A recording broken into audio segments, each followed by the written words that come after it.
Hi guys, ഞാനിപ്പോൾ ഉള്ളത് canary വാർഫിലാണ്. 1.5 വർഷമായിട്ട് ഞാൻ പ്ലാൻ ചെയ്യണ 2 കാര്യമാണ് നമ്മൾ ഇന്ന് ചെയ്യാൻ പോണത്. ഞാൻ താമസിക്കുന്ന ഫ്ലാറ്റിൽ നിന്ന് വെറും 15 മിനിറ്റ് ഇവിടം വരെ നടക്കാനുള്ളൂ. എന്നാലും ഫ്രീ കിട്ടുന്ന സമയം വേറെ എന്തെങ്കിലും ചെയ്ത സമയങ്ങളെ അതാണ് സ്ഥിരം പരിപാടി. പക്ഷേ ഇന്ന് ഞാൻ എന്തായാലും 2 ദിവസം മുന്നേ ഞാൻ ബുക്ക് ചെയ്ത്, ഇനിയിപ്പോൾ ബുക്ക് ചെയ്ത സ്ഥിതിക്ക് പോകാണ്ടിരിക്കില്ലല്ലോ. ഇപ്പം ഏതൊരു ബോട്ട് വന്നിട്ടുണ്ടെന്ന് തോന്നുന്നു. അവിടെ നിന്ന് കുറേ ആളുകൾ ഇങ്ങോട്ട് നടന്നു വരുന്നുണ്ട്. അപ്പോൾ ആ സൈഡിലോട്ടായിരിക്കും. ഞാൻ പിന്നെ വഴി അറിയാത്തതുകൊണ്ട് ഇവരുടെ പുറകെ തന്നെ അങ്ങോട്ട് പിടിച്ച് വന്നപ്പോൾ ഇവിടെ ഒരു ഓഫീസർ നിൽക്കുന്നുണ്ട്. അയാളോട് ചോദിച്ചു നോക്കാം എന്നാണ് കയറേണ്ടത് നോക്കാം. നമുക്കറിയില്ലല്ലോ. പുള്ളിനോട് ചോദിച്ച് കഷ്ടപ്പെടേണ്ട വന്നില്ല. അപ്പോഴേക്കും ആള് നമ്മളോട് ചോദിച്ചു എങ്ങോട്ടാ എന്താണെന്ന് നോക്കുക. അറിയണ ഇംഗ്ലീഷിൽ എന്നാടൊക്കെ പറഞ്ഞ് ടിക്കറ്റൊക്കെ കാണിച്ചു കൊടുത്തപ്പോൾ എന്നാൽ വെയിറ്റ് ചെയ്യാം, അടുത്ത ബോട്ടാണ് കേട്ടോ മോനുള്ളതെന്ന് പറഞ്ഞ്. അങ്ങനെ ഞാൻ വെയിറ്റ് ചെയ്യാൻ വേണ്ടി അങ്ങോട്ടും ഇങ്ങോട്ടൊക്കെ കറങ്ങി നടന്ന് ഒരു 5 മിനിറ്റിനുള്ളിൽ ബോട്ട് വന്നിട്ടോ. സോറി, ക്ഷമിക്കണം, ഇത് വന്ന ബോട്ടല്ല, ഇത് പോണ ബോട്ടാണ്. ഇവിടെ നിന്ന് നമ്മുടെ ബോട്ട് വരാൻ ഇനിയും ഒരു 2-3 മിനിറ്റ് താമസമുണ്ട്. അപ്പോൾ നമുക്ക് വെയിറ്റ് ചെയ്ത് നോക്കാം. ബോട്ട് വന്നത് നമുക്ക് കയറിയൊന്നും ഷൂട്ട് ചെയ്യാൻ പറ്റില്ല. അപ്പോഴേക്കും ഒരു കോൾ വന്നിരുന്നു. അപ്പോൾ സംസാരിച്ചുകൊണ്ടിരിക്കുന്നേ, അതുകൊണ്ടാണ് പിന്നെ ഷൂട്ട് ചെയ്യാൻ പറ്റാഞ്ഞത്. ഇതാണ് കേട്ടോ നമ്മുടെ ബോട്ടിൻ്റെ ഉള്ളിലെ കാഴ്ചകൾ. സീറ്റ് നമ്പറൊന്നുമില്ല. ഞാൻ വിചാരിച്ച സീറ്റ് നമ്പറൊക്കെ ഉണ്ടാവുന്നു. അതെന്തായാലും ഗുണമായി, നമുക്ക് ഇഷ്ടമുള്ളത് പോയി ഇരിക്കാമല്ലോ. പിന്നെ ഞാൻ വിചാരിച്ച പോലെ തിരക്കുണ്ടായില്ല കേട്ടോ. ഞാൻ വിചാരിച്ചത് നല്ല തിരക്കായിരിക്കും, സീറ്റൊന്നും കിട്ടൂല, അങ്ങനത്തെ കൂടൊക്കെ ആയിരിക്കും എന്നാണ് വിചാരിച്ചത്. വളരെ പീസ്ഫുള്ളായിരുന്നു. പിന്നെ നമുക്ക് വിഷ്ക്ക് എന്തെങ്കിലുമൊക്കെ ആണെങ്കിൽ ഇതിൻ്റെ ഉള്ളിൽ തന്നെ ഒരു കഫറ്റേരിയൊക്കെ ഉണ്ട്. അതുകൊണ്ട് എന്തെങ്കിലും വേണമെങ്കിൽ വാങ്ങിച്ച് കഴിക്കാം. എനിക്ക് എന്തായാലും വിഷ്കില്ല. ഞാൻ ദോശയും സാമ്പാറൊക്കെ കഴിച്ചിട്ടാണ് ഇറങ്ങിയത് റൂമിൽ നിന്ന്. ഇനി കുറച്ചു നേരം കാഴ്ചകളൊക്കെ കണ്ടിരിക്കുക. പിന്നെ ഞാൻ പറയാൻ വിട്ട ഒരു കാര്യം, നമ്മുടെ ടിക്കറ്റിന് എത്ര രൂപയെന്ന്. പല റേഞ്ച് ഉണ്ട്. അഡൽസിന് എനിക്ക് തോന്നുന്നു 10 സംതിങ് ഒക്കെയാണ്, 10 പൗണ്ട് സംതിങ് ആണ്. ഏജും ജോലിയൊക്കെ വെച്ചിട്ട് ഈ ടിക്കറ്റിൻ്റെ പ്രൈസ് മാറിക്കൊണ്ടിരിക്കും കേട്ടോ. അതുപോലെ തന്നെ സ്റ്റുഡൻസിന് ടിക്കറ്റ് പ്രൈസ് കുറവാണ്. എൻ്റെ കയ്യിൽ ട്രാവൽ കാർഡ് ഉള്ളതുകൊണ്ട് എനിക്ക് 7.60 പൗണ്ട്സ് ആയുള്ളൂ. ഞാൻ എടുത്തത് Canary Wharf to London Eye വരെയുള്ളതാണ്, വാട്ടർലൂ. ലണ്ടൻ ബ്രിഡ്ജ് കണ്ടു കഴിഞ്ഞപ്പോൾ പിന്നെ ഇവിടെ ഇറങ്ങാമെന്ന് വിചാരിച്ചു. ഇപ്പോൾ വാട്ടർലൂ വരെയും പോകണ്ട. കാരണം വേറൊന്നുമല്ല, ഞാൻ പറഞ്ഞില്ലേ, രണ്ടാമത്തെ ഒരു ആഗ്രഹം എന്ന് വെച്ചിട്ടുണ്ടെങ്കിൽ ലണ്ടൻ ബ്രിഡ്ജിൻ്റെ മുകളിൽ കയറണം എന്നുള്ളതായിരുന്നു. ഒന്നും നോക്കില്ല, വേഗം ചാടി ഇറങ്ങി വിടുന്നത്. ബോട്ട് നൈസായിട്ട് ഇങ്ങനെ കരക്കടിപ്പിച്ച് ഏറിയ സമയത്ത് ബോട്ട് കാണിച്ചു തരാൻ പറ്റിയില്ലല്ലോ. അതുകൊണ്ട് ഇപ്പം ബോട്ട് ഫുള്ളായിട്ട് കാണിച്ചു തരാം കേട്ടോ. ഇതാണ് നമ്മ വന്ന ബോട്ട്, മാർസ് ക്ലിപ്പേഴ്സ് ലണ്ടൻ. ഇവിടെ നോക്കിയിട്ടുണ്ടെങ്കിൽ ലണ്ടൻ ബ്രിഡ്ജ് കാണാം. അതുകൊണ്ടാണ് ഞാൻ അറിയത്. പിന്നെ നമ്മ ഇപ്പം ഈ നിൽക്കണ സൈഡ് എന്ന് വെച്ചിട്ടുണ്ടെങ്കിൽ ശരിക്കും ഒരു ഫുട്പാത്ത്, നമ്മുടെ മറൈൻ ഡ്രൈവിലൊക്കെ ഉള്ള ഫുട്പാത്ത് എന്ന് പറയുമ്പോൾ ഒരുപാട് സ്പേസ് ഉണ്ടല്ലോ. ഇതും അതുപോലെ തന്നെ ഒരു ഫുട്പാത്താണ്. പക്ഷെ ഇവരെന്താണ് ചെയ്യണമെന്ന് വെച്ചിട്ടുണ്ടെങ്കിൽ മാക്സിമം സ്പേസ് യൂട്ടിലൈസ് ചെയ്യണം. ഈ സൈഡിൽ കാണുന്ന റെസ്റ്റോറൻറ്റുകളാണ്. അതിൻ്റെ സൈഡിൽ ഒരാൾക്കോ 2 ആൾക്കോ നടക്കാനുള്ള വഴി ഇട്ടിട്ട് ബാക്കി സൈഡ് മൊത്തം അവർ റെസ്റ്റോറൻറ്റുകൾ ഇട്ടിക്കണം, ഈ അറ്റം തുടങ്ങി ആ അറ്റം വരെ. ഇതുപോലെ നമ്മുടെ നാട്ടിലും ചെയ്യുകയാണെങ്കിൽ ഒരുപാട് ആൾക്കാർക്ക് ജോലി, അതുപോലെ തന്നെ ഡെവലപ്മെൻറ്റുമാണ്. ഇപ്പം നിങ്ങൾ ഈ മുന്നിൽ കാണുന്നത് ടവർ ഓഫ് ലണ്ടൻ ആണ്. ഇത് 1070 ബിൽഡ് ചെയ്തതാണ്. ഇത് ബിൽഡ് ചെയ്യാൻ വേണ്ടിയിട്ട് 20 വർഷത്തോളം സമയം എടുത്തിട്ടുണ്ട്, ഇത് പണി പൂർത്തീകരിക്കാൻ വേണ്ടിയിട്ട്. നമുക്കിതിൻ്റെ അകത്തൊരു വിസിറ്റ് ചെയ്യാനൊക്കെ പറ്റും. പക്ഷേ 4:30 വരെയേ ഉള്ളൂ സമയം, വൈകിട്ട്. ഞാനിപ്പോൾ ഇവിടെ എത്തിയപ്പോൾ 6 മണിയായിട്ടുണ്ട്. പിന്നെ അതുമാത്രമല്ല, ടിക്കറ്റ് എടുക്കുകയാണെങ്കിൽ 34.80 പൗണ്ട്സാണ് എൻട്രൻസ് ഫീ. നടന്നു വരുന്ന വഴിക്ക് ഇവിടെ എന്തോ പണി നടക്കുന്നുണ്ടായിരുന്നു. എന്തുകൊണ്ടാണെന്ന് എനിക്ക് മനസ്സിലായില്ല.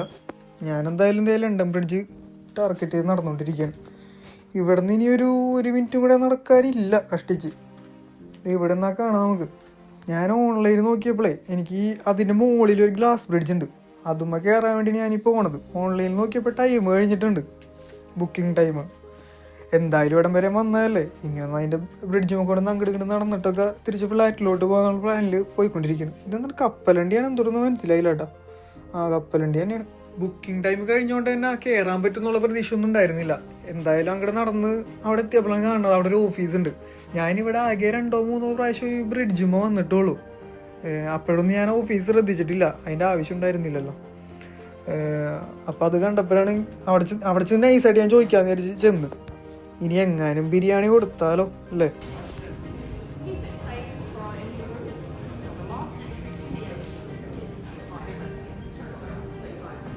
Hi. Is it just one adult? Yeah, just one adult. I haven't taken the ticket. I haven't reserved the ticket. That's okay. You're buying one, yeah? Yeah, buying one. That's all right. So it's £13.40. Yeah, sorry. And there we go. There. Oh no, I briefly thought someone dropped their card on the floor. That's okay. Thank you. So that's your ticket. Just keep it safe Thank for you. the entrance. Guys നമുക്ക് കിട്ടൂലെന്ന് വിചാരിച്ച ബിരിയാണി നമുക്ക് കിട്ടി guys. ഞാനിത് കയറിയപ്പോൾ തുടങ്ങിയത് അവിടെ ഒരു പൂച്ചനെ കണ്ട. ഇത് എല്ലായിടത്തും ഇങ്ങനെ ഉണ്ട് കേട്ടോ, പൂച്ചയും എലിയൊക്കെ ആയിട്ടുള്ളത്. ഞാൻ വീഡിയോയിൽ എടുത്തു വെച്ചിട്ടുണ്ട്, ഞാൻ കാണിക്കുന്നുണ്ട് കുറച്ചും കൂടി അങ്ങോട്ട് കഴിയുമ്പോൾ. കൺസ്ട്രക്ഷൻസ് ഒക്കെ നോക്കി എന്ത് സീനാണെന്ന്. നല്ല പഴക്കമുണ്ട്. അതായത് 1886 തുടങ്ങി 1894 വരെയാണ് ഇതിൻ്റെ കൺസ്ട്രക്ഷനിൽ ഉണ്ടായിരുന്നത്. അതായത് 8 വർഷത്തോളം എടുത്ത് ഇതിൻ്റെ പണി തീർക്കാനായിട്ട്.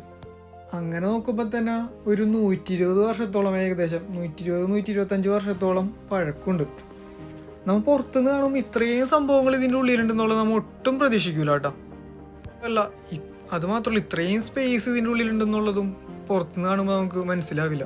നമ്മളിപ്പോൾ പോണത് എൻട്രൻസും അപ്പുറത്തുള്ള എക്സിറ്റ് വഴിയാണ് കാണുന്നത്. ഇങ്ങനെ കയറി ചെന്നപ്പോൾ അവിടെ സ്പേസിലൊക്കെ പോകുന്ന ആൾക്കാർ പോലത്തെ എന്തോ സംഭവമൊക്കെ അവിടെ നിൽക്കുന്നുണ്ട്.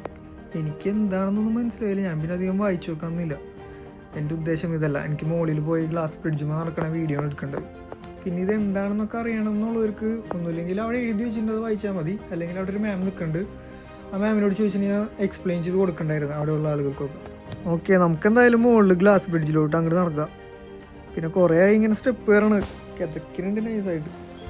എന്നാൽ അവിടെ ഒരു നല്ലൊരു വ്യൂ കിട്ടുന്നുണ്ട്. അത് പോയി വീഡിയോ എടുത്ത് സ്റ്റോറി ഇടാന്നുള്ള പ്ലാനിൽ ഞാൻ ഒരു വീഡിയോ എടുത്തു കഴിഞ്ഞ് വീണ്ടും നമ്മൾ നടത്തം സ്റ്റാർട്ട് ചെയ്തു. ഇവിടെ എത്തിക്കഴിഞ്ഞ് ഇപ്പോൾ ഈ ഗ്ലാസ് മുക്കൂടെ ഞാൻ 5-10 പ്രാവശ്യം അങ്ങോട്ടും ഇങ്ങോട്ടും നടന്നിട്ടുണ്ട്, വീഡിയോ എടുക്കാനും പിന്നെ വെറുതെ രസത്തിനും. പിന്നെ മുകളിൽ കയറി നിൽക്കുമ്പോഴേ നമുക്കൊരു എന്താണ്, എനിക്ക് ഹൈറ്റ്സ് ഓൾറെഡി പേടിയാണ്. പിന്നെ ഈ ഗ്ലാസും കൂടെ ആയപ്പോൾ ഒരു ചെറിയൊരു പേടിയൊക്കെ ഉണ്ടായിരുന്നു. പിന്നെ ചില ആൾക്കാർ ഇതിൻ്റെ മുകളിൽ കൂടെ നടന്നും കൂടെ പോയില്ല കേട്ടോ. അപ്പോൾ അത് വെച്ച് നോക്കുമ്പോൾ ഞാൻ കുറച്ചുകൂടെ ബെറ്ററാണ്. ഇതിൻ്റെ ഈ ഗ്ലാസ് കൂടെ നടക്കാൻ തന്നെ പേടിയുള്ള ആൾക്കാരുടെ ഇത്. ഞാൻ ആദ്യം പേടി ഉണ്ടായിരുന്നെങ്കിലും പിന്നെ എനിക്ക് ആ പേടിയൊക്കെ മാറി. അതായത് വീഴുന്നോ താഴത്തേക്ക് പോകുന്നുള്ള പേടിയൊന്നും അല്ല കേട്ടോ. എന്ന് വെച്ചിട്ടുണ്ടെങ്കിൽ ഇതിൻ്റെ മുകളിൽ കയറി താഴത്തേക്ക് നോക്കുമ്പോൾ ഒരു സംഭവം വേറൊന്നുമല്ല. വൈകിട്ടായതുകൊണ്ട് ലൈറ്റൊക്കെ ഇങ്ങനെ ഇട്ടപ്പോൾ നല്ല ഭംഗിയുണ്ട് കാണാനായിട്ട്. ഇപ്പം മുകളിലെ വീഡിയോ എടുക്കലും ഫോട്ടോ എടുക്കലും ഒക്കെ കഴിഞ്ഞപ്പോൾ ഇനി നമുക്ക് താഴത്തോട്ട് പോവാം. ഒരു സംഭവം കൂടെ കാണാനുണ്ട്, അതായത് യന്ത്രങ്ങളുടെ പ്രവർത്തനം. നമുക്കതിനെപ്പറ്റി ഒന്നും അറിയില്ലെങ്കിലും വെറുതെ ഒന്ന് പോയി കാണാമെന്ന് വിചാരിച്ച്. അപ്പം ആരും ഗൈഡ് ചെയ്യില്ല നമ്മൾ ഇന്ന വഴിയാണ് ഇന്ന സ്ഥലത്തേക്ക് പോകേണ്ടതെന്ന്. ഈ ബ്ലൂ ലൈൻ കണ്ടില്ലേ, ഇതുമ്മ പിടിച്ചങ്ങോട്ട് നടന്നാൽ മതി. ഇതിലേ ഇങ്ങനെ കറക്റ്റ് നടന്നു പോയിട്ടുണ്ടെങ്കിൽ ഈ ബ്ലൂ ലൈൻ എൻഡ് ചെയ്യണത് എൻജിൻ റൂമിൻ്റെ എൻട്രൻസിലോട്ടാണ്. അപ്പം അത് നോക്കി അങ്ങോട്ട് പോയാൽ മതി. അപ്പം അത് നമുക്ക് ഫോളോ ചെയ്ത് അങ്ങോട്ട് വിടാം. ഇപ്പം നടന്നുകൊണ്ടിരിക്കുന്ന നമ്മൾ പാലത്തുമ്മ കൂടെ അല്ലേ, ഇനി പാലത്തിൻ്റെ അടിയിലോട്ട് പോകണം. അവിടെയാണ് എൻജിൻ റൂമുള്ളത്. നമുക്ക് ഏതായാലും സ്റ്റെപ്പ് ഇറങ്ങി താഴേക്ക് പോയി നോക്കാം. നമ്മൾ ബ്രിഡ്ജിൻ്റെ നേരെ താഴത്തെത്തി. ഇനി എത്ര നേരം നടക്കണോ എന്തോ. ഇനിയിപ്പോൾ ബ്ലൂ ലൈൻ പിടിച്ച് പോവാം. സ്ഥലം ബ്ലൂ ലൈൻ കഴിഞ്ഞ് എൻജിൻ റൂം ആൻഡ് ഷോപ്പ്. അങ്ങനെ ഇതിൻ്റെ ഉള്ളിലാണെന്നുണ്ട് എൻജിൻ റൂം ഉള്ളത്. ഇവിടെ ഒരു ഷോപ്പും കൂടി ഉണ്ട്. ഇവിടെ മൊത്തം കുറേ ലണ്ടൻ ബ്രിഡ്ജ് ബേസുള്ള സാധനങ്ങൾ മാത്രമേ ഉള്ളൂ. ടോയ്സ്, പിന്നെ ഫോട്ടോ ഫ്രെയിം ചെയ്ത് വെച്ചിരിക്കുന്ന നല്ല അടിപൊളി സംഭവങ്ങളൊക്കെ ഉണ്ട്. നല്ല ഭംഗിയുള്ള സാധനങ്ങളൊക്കെയാണ് അവിടെ ഉള്ളത്. എനിക്ക് കുറേ കീ ചെയിനൊക്കെ കണ്ടപ്പോൾ ഇങ്ങനെ വാങ്ങിക്കണമെന്ന് തോന്നി.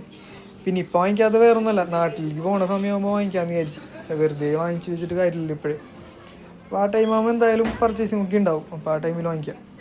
പിന്നെ ഇതൊക്കെ ഇങ്ങനെ കണ്ട് പിന്നെ കുട്ടികൾക്ക് പറ്റിയ കുറേ ടീഷർട്ടുകളുണ്ട്. അതും ലണ്ടൻ ബ്രിഡ്ജിൻ്റെ സംഭവങ്ങളൊക്കെ ഇങ്ങനെ കുറേ പ്രിൻറ്റ് ചെയ്ത് വെച്ചിട്ടുള്ളത്. നല്ല ഭംഗിയുണ്ട് കേട്ടോ കാണാനായിട്ട്. എനിക്ക് ഇഷ്ടപ്പെട്ട് കുറേ സാധനങ്ങൾ. എന്തായാലും ഞാൻ ഇവിടെ നിന്ന് വാങ്ങിക്കും പോണ സമയമാകുമ്പോൾ. അത് എപ്പോഴാണെന്നൊന്നും അറിയില്ല, എന്തായാലും പോണ സമയമാകുമ്പോൾ ഒന്ന് നോക്കാം. ഗായ്സ്, അറ്റ് ലാസ്റ്റ് നമ്മൾ എൻജിൻ റൂം കണ്ടുപിടിച്ചു. അവിടെ ടിക്കറ്റും കാണിച്ച് ഉള്ളിലോട്ട് പോയി. ഇവിടെ എനിക്ക് ഒരു സംഭവം അറിയില്ല, എന്തായാലും വന്നതല്ലേ, കണ്ടിട്ട് പോകാമെന്നും വെച്ച് കയറിയതാണ്. ഇവരൊക്കെ ഇതിനെ പറ്റിയിട്ട് അറിഞ്ഞ് നോക്കിക്കണോ അല്ലെങ്കിൽ കണ്ടിട്ട് അന്തം വിട്ട് നിൽക്കണോ എന്ന് എനിക്ക് മനസ്സിലാവണില്ല കേട്ടോ. എന്തായാലും ഞാനധികം നിരീക്ഷിക്കാനൊന്നുമില്ല. നൈസായിട്ട് ഉള്ളിലൊക്കെ വീണ്ടും നടന്നു. ഇവിടെ വലിയ വലിയ സംഭവങ്ങളാണ്. എന്താണെന്നൊന്നും എനിക്ക് പറഞ്ഞാൽ അറിയില്ല, അതുകൊണ്ട് ഞാനൊന്നും പറയണില്ല കേട്ടോ. നിങ്ങൾ തന്നെ കണ്ടോ ഇതൊക്കെ.